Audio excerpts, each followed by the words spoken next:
Bienvenue dans cette nouvelle vidéo Infandum. Aujourd'hui nous allons lire les chapitres 36 et 37. Le corps sans tête du petit Père Noël se tient à l'entrée de la zone aphotique. Comme à chaque fois, il s'y engage dès qu'Anne esquisse un mouvement vers lui. La jeune femme abandonne le rêve sans intérêt que lui proposait son cerveau pour suivre le talisman au cœur des ténèbres. Elle a désormais plus de facilité à pénétrer dans l'Infandum, et le Père Noël l'amène tout droit au connectome de Thomas. C'est la 6e fois qu'elle s'y infiltre, jusqu'à présent sans grand succès.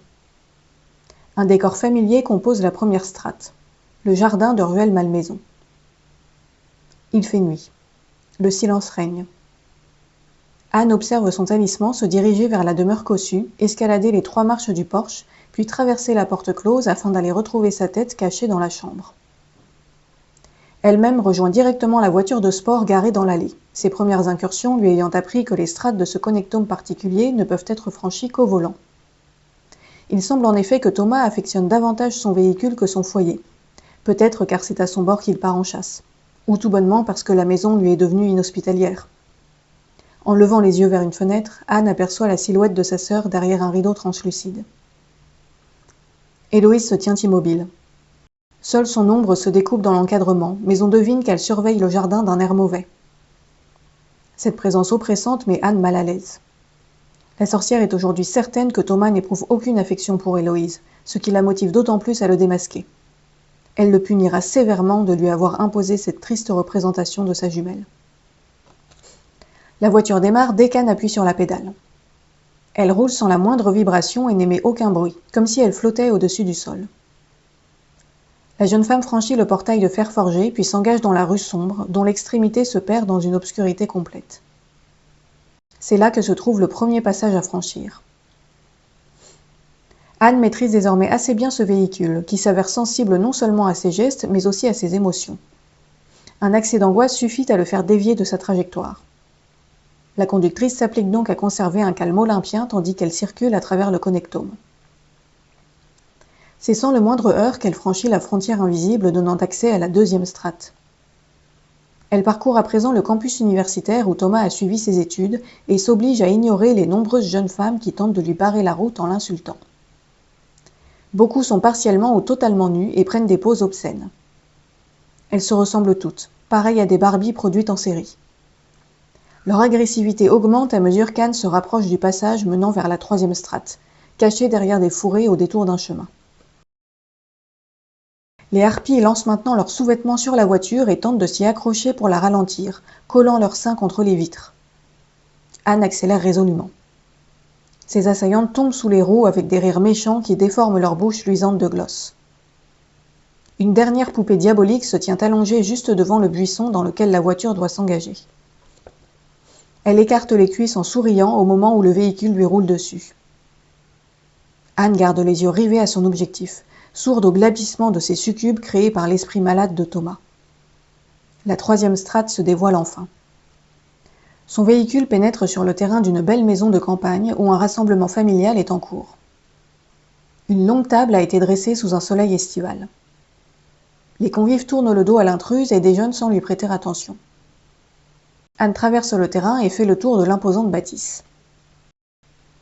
Derrière celle-ci s'étend une pelouse parsemée de structures de jeux pour enfants, puis un vaste champ de blé. La lumière paraît soudain se couvrir d'un voile froid. Ce lieu est associé à de mauvais souvenirs. Anne tente de guider la voiture vers le champ où elle discerne un chemin discret entre les tiges. Comme toujours, le véhicule cale juste devant. Plus moyen de le faire démarrer. L'inconscient de Thomas se braque chaque fois qu'elle essaye de s'engager dans le champ. Les portières se verrouillent, l'empêchant de descendre pour continuer à pied.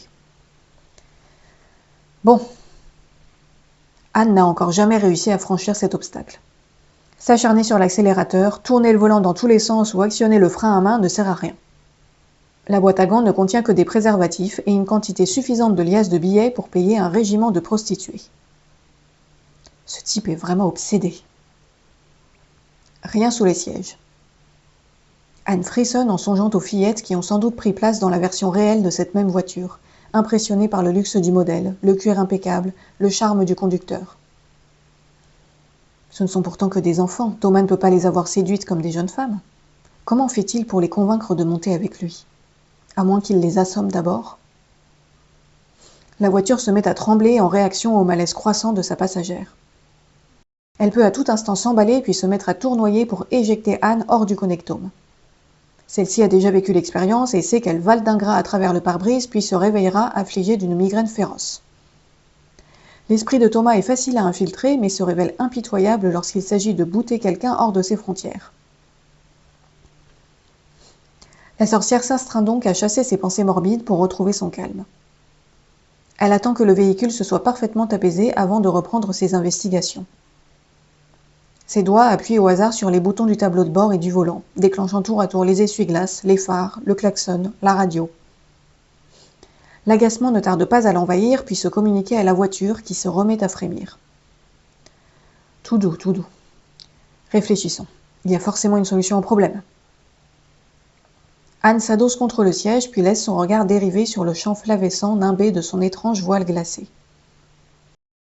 La radio diffuse de la friture tandis que la jeune femme s'égare dans diverses conjectures. Thomas a vraisemblablement vécu dans ce décor un traumatisme qui pourrait expliquer ses penchants sadiques. Anne s'étonne de n'avoir vu aucune fillette, mais elle n'est que dans la 3e strate. Les pulsions les plus inavouables de Thomas doivent être enterrées en profondeur. Les nanas sur le campus sont très agressives. Peut-être qu'il a peur des femmes. Il se rabat sur des petites filles car il les domine plus facilement, éprouvant ainsi une sensation de supériorité qui lui fait défaut avec les partenaires de son âge. Des partenaires comme Héloïse, autoritaire, possessive, capable de prendre l'ascendant, voire de lui donner des ordres et de le frustrer dans sa virilité. Putain, ça se tient. Je crois que j'ai une bonne piste. Tu sais ce que je voudrais? Hein? Je voudrais que tu me fourres ta grosse bite dans le cul. Anne demeure interloquée une seconde avant de comprendre que ces grossièretés proviennent de la radio toujours allumée. Les fritures sont maintenant entrecoupées de voix de femmes proférant des obscénités en tout genre. Non mais c'est quoi ce délire? La sorcière appuie sur le bouton de la radio qui refuse de s'éteindre et vomit un flot de propos outranciers. C'est alors que la voiture s'ébranle puis s'avance dans le champ de blé. Anne reste abasourdie d'avoir Dieu sait comment réussi à débloquer le véhicule.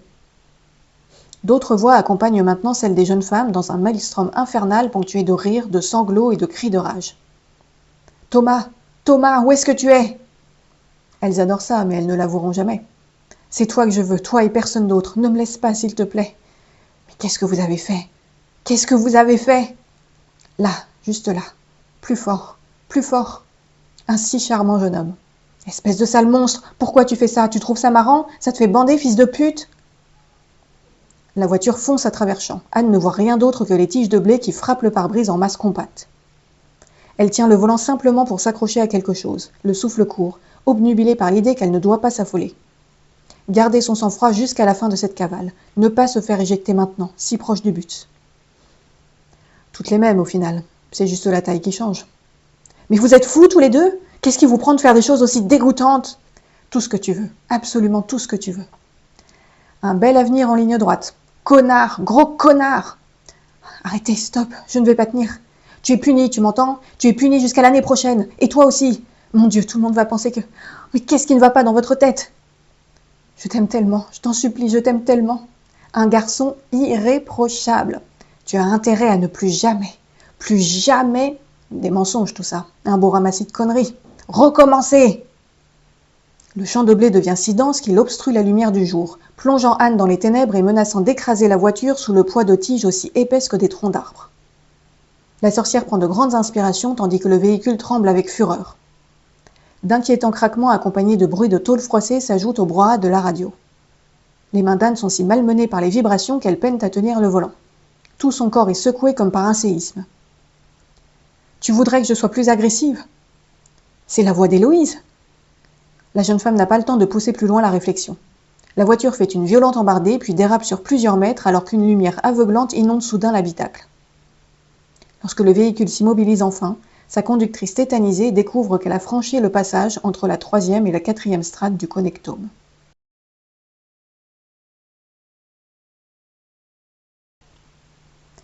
La voici sur une route de campagne par une journée d'hiver ensoleillée. Des haies squelettiques se dressent le long du ruban de bitume qui court au milieu de champs enneigés, parsemés çà et là de bosquets d'arbres et de bâtisses solitaires. La radio s'est tue. Il règne un lourd silence. Anne patiente quelques secondes avant de faire quoi que ce soit, le temps de s'assurer que la voiture ne risque pas de s'emballer à nouveau.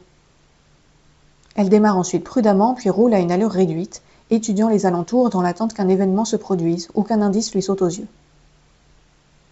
Un hameau se devine au loin sur la gauche, mais rien d'autre ne vient perturber la monotonie du décor. Anne est donc plus que surprise de découvrir tout à coup une forêt dressée devant elle. La muraille végétale semble avoir surgi du néant. Une montée d'angoisse saisit la jeune femme à la perspective de s'aventurer entre ces arbres pétrifiés par le froid, pareils à de muettes sentinelles. Les rayons solaires font étinceler le tapis neigeux dont la blancheur contraste avec la sombre écorce des troncs. Anne pressent qu'au cœur de ces bois se dissimule un point d'eau au fond duquel gît le corps d'une fillette. Elle ralentit et scrute le paysage monochrome à la recherche de la plus petite preuve qui pourrait transformer ses soupçons en certitude. Son regard est alors attiré par une forme étrange qu'elle aperçoit fugacement entre les arbres. Une silhouette d'un noir insondable, dotée de membres et d'une tête. Imposante, plus de 2 mètres, et parfaitement immobile. Elle se tient debout à quelque distance. Aucun détail ne ressort à l'exception d'une paire d'yeux jaunes très brillants. L'effroi plante ses griffes dans l'âme de la sorcière, qui perd aussitôt le contrôle de la voiture. Celle-ci effectue un tour entier sur elle-même tandis que sa conductrice tente de freiner en vain. Le décor tournoie avec fureur derrière le pare-brise. « Bordel, je vais me faire éjecter !» Suivant une impulsion soudaine, Anne lâche le volant. Elle pose une main à plat sur la fenêtre à sa gauche et l'autre contre le plafond. Une force surgit des profondeurs de son être vibre dans sa tête, semblable à un fourmillement. Stop! La voiture qui commençait à se désintégrer se réassemble autour de la jeune femme, qui a maintenant l'impression qu'une scie électrique travaille sous son crâne. Les vibrations deviennent insupportables, mais elle tient bon et conserve son emprise sur le véhicule. Celui-ci enchaîne encore plusieurs embardées avant de quitter la route pour finir sa course dans un arbre. Anne encaisse le choc sans broncher et ne se relâche qu'une fois certaine que la capricieuse machine s'est apaisée. Ses mains reviennent lentement se poser sur le volant, encore tout électrisées par la mystérieuse énergie qui vient de les animer. L'inconscient de Thomas n'a cette fois pas pu se débarrasser de la sorcière, dont une nouvelle facette du pouvoir vient de s'éveiller. Anne en éprouve autant d'étonnement que de fierté, mais le contre-coup de cette performance mentale est sévère. Sa vision se brouille, un vertige la saisit, et le souvenir de ce qui a provoqué l'accident percute son esprit maintenant vulnérable. Il est là, il me suit.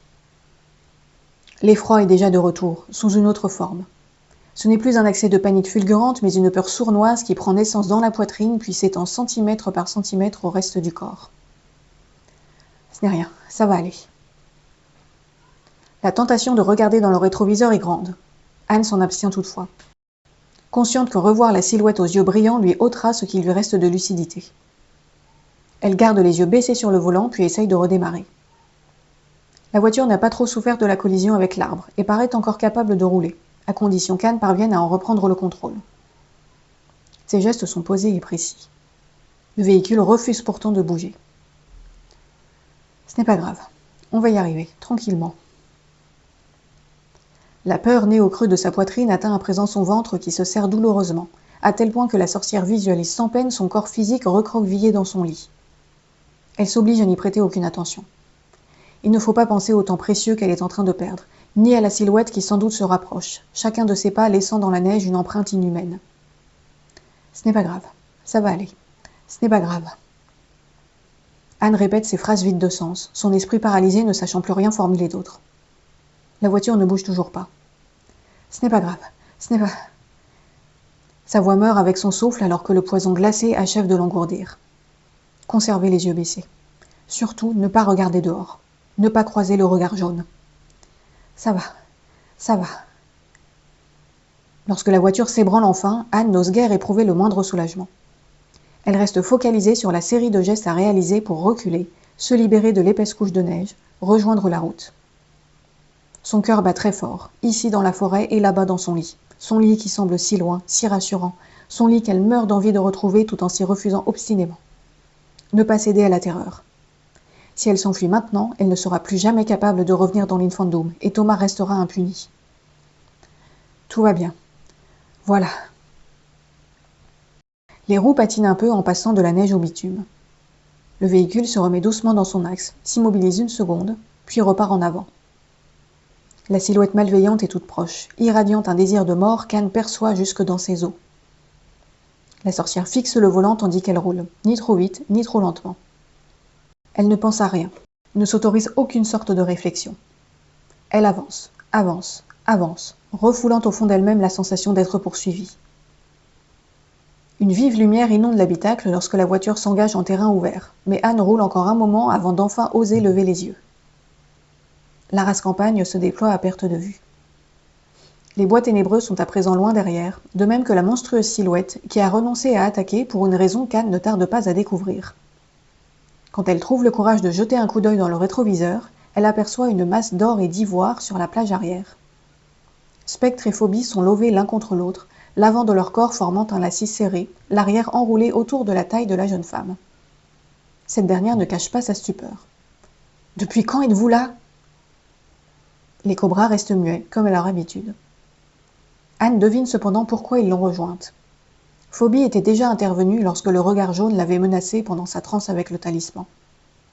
Cette fois, les Hamadryas sont apparues toutes les deux pour la défendre. La jeune femme s'en trouve transportée d'émotion. Son instinct lui souffle que cette réunion marque un tournant décisif dans leur relation.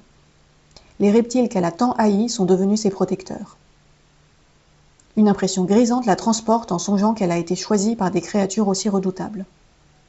Leur venin est désormais le sien, et la crainte qu'elles lui ont longtemps inspirée sera dans le cœur de ses ennemis. Sa main caresse en toute confiance les corps écailleux qui lui ceinturent la taille. Mes beautés. Spectre vient palper son épaule à petits coups de langue. Phobie, plus secrète, se contente de fixer sa protégée sans bouger de sa place. Un sourire de satisfaction étire les lèvres de la jeune femme. Si j'étais une méchante sorcière comme dans les films, ce serait le moment idéal pour éclater d'un grand rire diabolique. Cette pensée l'amuse tant qu'elle manque de rater le panneau indicateur au bord de la route et parvient tout juste à déchiffrer un nom qui lui paraît familier. Bordel de bordel! Son pied écrase la pédale de frein. La voiture se démantèle aussitôt et le choc propulse Anne à travers le pare-brise. Elle bascule en avant pour finir assise dans son lit, parmi les draps trempés de sueur.